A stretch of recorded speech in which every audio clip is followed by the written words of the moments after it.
Hi everybody, Elrina from Fleet Physio and Wellness today, and just a couple of tips on posture, both standing and seated posture, which most of us are struggling a bit with, just with everyday life, looking at our phones, working on our laptops, sitting and watching TV.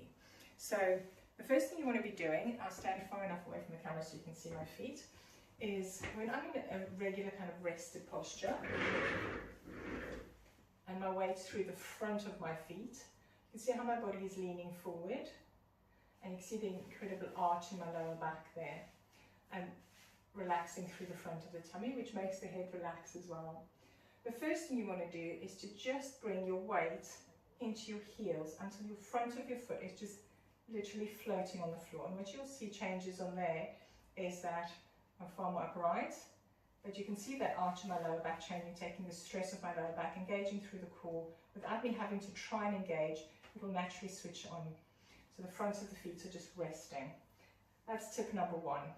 Then you want to imagine that you've got a crown on top of your head so that your head is perfectly balanced on top of your shoulders. If somebody was to chop your head off, it should stay exactly where it is, because it's not poking forward or dropping down, but it's resting completely solidly on the shoulders.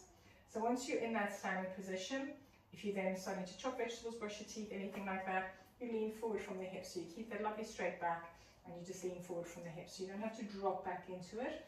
You're just tilting there. So pushing the bum back a little bit, maintaining that kind of center of gravity over the feet, just there. Okay. The second little tip is sitting. So you're going to remember your cloak and your crown. But all you want to do is make sure that wherever you're sitting, that your hips are higher than your knees. So in this position, my hips are about the same height as my knees. If I'm relaxing my pelvis into that position, where I'm completely relaxed, this will be the posture I'm in. So my back is rounded, my head's way off the center point, held into that kind of strained position with the muscles in the back of the neck really have to work really hard to keep you up there.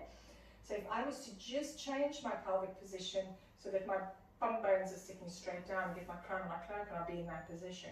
But that's incredibly hard to maintain, and it feels really tough on the muscles in the sort of mid to upper back there, as well as trying to keep the core active. So a way to cheat here and make this a lot easier to maintain is to lift the seat that you're sitting on. So if your hips are higher than your knees, that's me resting. So that's me just completely relaxed, and you'll see how different that looks from when my hips and my knees are the same height or even worse. So I'll just show you that again, up and down, there we go, and coming up, there you go. So again, depending on the height of your disc, you might find that the ideal height for your disc is about there, which means that you've got a little bit of give there, where you just have to work that little bit to sit up tall, or you can again tilt forward and get yourself into a position, keeping the back straight, just tilting from the hips, hinging there and coming forward towards your screen or your keyboard. So I hope that's helpful for you. Just to try and adjust your posture a little bit. Remember, put your crown and your cloak on and show them who's boss.